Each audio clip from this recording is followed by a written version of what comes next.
काँग्रेसनं एका सोशल मीडियावरील पोस्टमध्ये उपमुख्यमंत्री सुनेत्रा पवारांचा गुंगी गुडिया असा उल्लेख केलाय। यानंतर तातडीनं काँग्रेस प्रवक्ते हर्षवर्धन सपकाळ यांनी पत्रकार परिषद घेतली।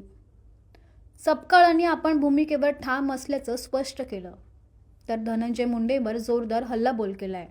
पाहूया। सर, सध्या एक तुमच्या ट्विटर हँडल किंवा एक्स पोस्ट पाहायला मिळालेली आहे। गुंगी गुडियावरून फार राजकारण तापलेलं पाहायला मिळतंय। आपली राजकारण तापण्याचा विषय काय, मूळ मुद्दा काय आहे की पत्रकारांनी प्रश्न विचारले पाहिजे, पत्रकारांच्या विचारलेल्या प्रश्नाला उत्तर दिले पाहिजे। पत्रकारांनी तर विचारलेच पाहिजे, मात्र नागरिक विचारत असेल तर त्याची उत्तर दिली पाहिजे। आपल्याला जर आरोप होत असतील समाजकारणात, राजकारणात, सार्वजनिक जीवनात, त्याची देखील उत्तरे दिल्या गेली पाहिजे। मात्र आपण बघितलं की ज्या पत्रकार परिषदेच्या अनुषंगानं काँग्रेस पक्षानं जी ट्विट आम्ही जे केलं त्यामध्ये पत्रकार प्रश्न विचारतात आहे आणि एक ज्यांच्यावर गुंडागर्दीचे अनेक आरोप आहे, एक लोकप्रतिनिधीच्या ऐवजी एक गुंड म्हणून त्यांचं व्यक्तिमत्व महाराष्ट्रा पुढे आलेलं आहे, अशा प्रवृत्तीची एक ओळख असणारा, एक परसेप्शन असणारा, एक कीर्ती त्यांची असणारा, अपकीर्ती असणारा जो व्यक्ती आहे तो पत्रकारांना एकेरीमध्ये चुप्प बसवत आहे। आणि अशा वेळेस ज्या उपमुख्यमंत्री आहे ह्या एक शब्द देखील बोलत नाहीत। त्यामुळे यामध्ये मूळ मुद्दा जो आहे हा त्यांच्या वर्तनाचा आहे। जर उपमुख्यमंत्री पदावरची व्यक्ती जर पत्रकारांचे प्रश्न घेत नाही आणि उपमुख्यमंत्री पदावरील व्यक्ती एक आमदाराला ज्यांच्या प्रतिमेच्या अनुषंगाने आधीच सांगितलं त्यांना त्यांच्याकरवी पत्रकारांना चूप बसवतात, हे लोकशाहीला आणि एकंदरीत समाज जीवनाला अशोभनीय आहे। अशा वेळेस हाताची घडी तोंडावर बोट ठेवणं म्हणजे चूप बसणं आणि त्याची भूमिका ही त्यांनी त्या ठिकाणी निभावल्याच्या अनुषंगानं गुंगी गुडिया हा शब्दप्रयोग त्या ठिकाणी केलेला आहे। गुंगी गुडिया ही शिवी आहे का, गुंगी गुडिया हा अपशब्द आहे का, गुंगी गुडिया हा काही अनपार्लमेंटरी विषय आहे का, नाही, हे एक वर्णन आहे। आणि ते वर्णन जसं तो शब्द आहे अगदी तशा स्वरूपामध्ये हा उपमुख्यमंत्री यांच्यावर तो अत्यंत व्यवस्थित पद्धतीने बसलाय। ते अनेक विषयावर बोलत नाहीत। अजितदादा पवार यांचा झालेला अपघात, त्या अपघाताची चौकशी का होत नाही त्यावर त्या बोलत नाहीत। या अपघातामध्ये गुन्हा अद्यापर्यंत का दाखल झाला नाही त्यावर त्या बोलत नाहीत। यासोबतच अर्थखातं त्यांना अद्यापर्यंत मिळालं नाही त्यावर त्या कुठेतरी बोलत नाहीत। आणि भारतीय जनता पक्ष त्यांच्या अधिकाराचं फार मोठ्या प्रमाणावर त्यांच्या पक्षाचं आणि त्यांच्या पक्षातल्या लोकांचा अधिकारावर गदा आणत आहे, तेव्हाही त्या काही त्याच्यावर बोलत नाही। आणि असं एकंदरीत त्यांचं जे बोलणं त्यांनी जे थांबवलेलं आहे, त्यांनी जे मुकेपण आणलेलं आहे, हे मुकेपण सार्वजनिक जीवनात आणि उपमुख्यमंत्री पदाच्या एका खुर्चीवरच्या व्यक्तीला हे अशोभनीय आहे। कुठे अजितदादांसारखा खमक्या नेता, त्यांच्यासोबत काँग्रेसची मतभिन्नता होती, मतभेद होती, वैचारिक स्वरूपाच्या काही आमचा त्यांचा संघर्षही कुठे होता, मात्र त्यांच्या नेतृत्वाच्या अनुषंगानं कुठली शंका उपस्थित राहू शकत नाही। आणि अशा एका बाणेदार आणि एकदा परखड माणसाच्या पक्षाचं नेतृत्व करत असणारी व्यक्ती जर काहीच बोलत नाही तर त्यांचं केलेलं काँग्रेस पक्षाने वर्णन जे आहे ते अत्यंत योग्य आहे।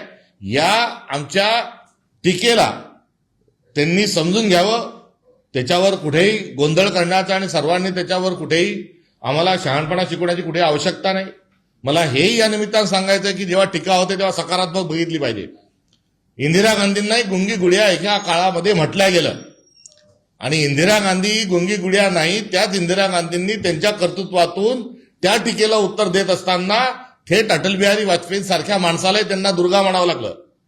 त्यामुळे इंदिरा गांधी ह्या भारताच्या एक लोह पंतप्रधान, एक अत्यंत परखड पंतप्रधान, धाडसी पंतप्रधान अशा स्वरूपाची एक भूमिका आणि एक प्रतिमा ही इंदिरा गांधींची तयार झाली आहे। ती प्रतिमा काही कोणची ती एजन्सी, काही ते गुलाबी रंग वापरणारे जी काही एजन्सी राष्ट्रवादीने मधल्या काळात लावली होती, आरोरा का फरोरा, त्याच्या एजन्सीनी तयार केलेली नाही। ही इंदिरा गांधीच्या कर्तृत्वाने इंदिरा गांधींची एक प्रतिमा ही अत्यंत कणखर अशा स्वरूपाची तयार झाली आहे। आज आम्ही सुनेत्राताईंना टीकेच्या माध्यमातून कुठे गुंगी गुडिया म्हटलं असेल तर त्यांनी दुर्गाय साबित करावं। आणि दुर्गाय साबित करण्यासाठी त्यांनी काय करावं तर दुर्गाय सिद्ध करण्याकरता ताबडतोब अर्थखातं स्वतःच्या कडे घ्यावं, स्वतःच्या पक्षाकडे घ्यावं। त्यांनी ताबडतोब अपघाताचा जो शोध आहे तो लावल्याशिवाय मी स्वस्थ बसणार नाही हे त्यांनी सांगावं। त्यांनी ताबडतोब अजितदादांनी लाडक्या बहिणीचे जे 1,500चे अनुदान वाढून 2,100 ते 2,500 करणार होतं सांगितलं ते करावं. त्यांनी शेतकऱ्यांची कर्जमाफी जी आहे ती कर्जमाफीचा निर्णय हे ताबडतोबीने त्यांनी घ्यावा. त्यांनी स्मार्ट मीटर जे आहे त्या स्मार्ट मीटरचा निर्णय रद्द करावा, त्याची त्यांनी होळी करावी. आणि जर त्यांनी हे केलं तर आमचे आरोप जे आहेत ते आरोप चुकीचे ठरतील आणि त्यांना दुर्गा हा महाराष्ट्र म्हटल्याशिवाय राहणार नाही. मात्र आता स्थिती अशी आहे की त्या गुंगी गुड्या तर आहेतच आहेत. आणि हे जे भारतीय जनता पक्ष तो पक्ष रोज त्यांच्या पक्षाला, त्यांच्या आमदारांना, त्यांच्या खात्यातल्या मंत्र्यांना जे हाल लावले आहेत त्यांचं कोणतंही फाईल क्लिअर होत नाही. त्यांच्या विभागाकडे विशेष मुख्यमंत्री लक्ष देत नाही. त्यामुळे आता कुठेतरी राष्ट्रवादी जो अजित पवार पक्षाचा पवार साहेबांचा जो पक्ष होता हा मोदीच्या अमित शहाच्या ताटाखालचं मांजर झालाय का, अशा प्रकारे आज एक संशयाची स्थिती ही त्यांच्या पक्षाच्या संदर्भात निर्माण झाली आहे. आणि आता थेट निवडणूक आयोगाने आता पक्षाच्या राष्ट्रीय अध्यक्ष या नात्यानं उपमुख्यमंत्री महोदयांना त्यांना पत्र लिहिलं आहे आणि सांगितलंय की तुम्ही आणि तुमचे 2 मुलं तुम्ही या पक्षामध्ये येण्याच्या संदर्भात आणि खजांजीपासून सगळे अधिकार तुमच्याकडे घेत असताना तुम्ही हे जे निर्णय घेतलेले आहेत हे तुमच्या पक्षाच्या घटनेला अनुरूप नाहीत.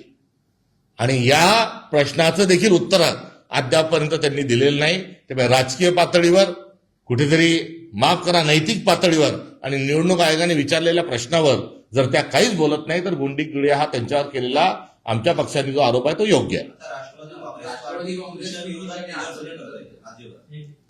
त्यांच्या निदर्शनांनी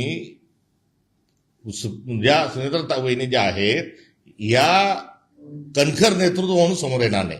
त्यांनी आमच्या कार्यालयापुढे निदर्शनं करण्याच्या ऐवजी त्यांनी बाणेदार आणि एक गाव 2 तुकडे अजितदादांच्या जी शैली होती त्यामध्ये त्यांनी निर्णय घ्यावे. आणि त्यांनी तसे जर निर्णय घेतले तर आपसूक स्वरूपामध्ये आम्ही केलेल्या आरोपांना कुठेही लोकांमध्ये त्याची चर्चा होणार नाही. वास्तविक पाहता त्यांनी निदर्शनं करणे आणि आम्ही वस्तुस्थिती सांगणे यामुळे आमचं म्हणणं हे लोकांना पटलेलं आहे. आणि आम्ही कुठल्याही व्यक्तिगत आकसापोटी किंवा राजकीय आरोपाच्या अनुषंगाने नव्हे तर एक वस्तुस्थिती दर्शक, एक विरोधी पक्ष या नात्यानं आम्ही केलेली जी टीका आहे ती टीका सकारात्मक पद्धतीने त्यांनी घ्यावी ही त्यांच्याकडून असणारी आमची अपेक्षा आहे. बीड घटनेप्रकरणी जर अजितदादा असते तर हा सूर्य हा जयजय अशी एकंदरीत अर्थातच असं दुसरं पोलीस पगारासंदर्भातला जो घोटाळा आहे त्याबद्दल देखील तुम्ही भाष्य केलं आहे. जवळपास 6,000 कोटी याच्यामध्ये गुंतलेले आहेत. गोंधळात गोंधळ असा एक चित्रपट फार पूर्वी हा प्रकाशित झाला होता. त्यांनी फार धुमाकूळ घातला. त्यातले जे विनोदी पात्र आहेत ते विनोदी पात्र आज मुख्यमंत्री, उपमुख्यमंत्री आणि मंत्रिमंडळात आहेत की काय, अशा प्रकारची शंका ही कुठेतरी यायला लागली आहे.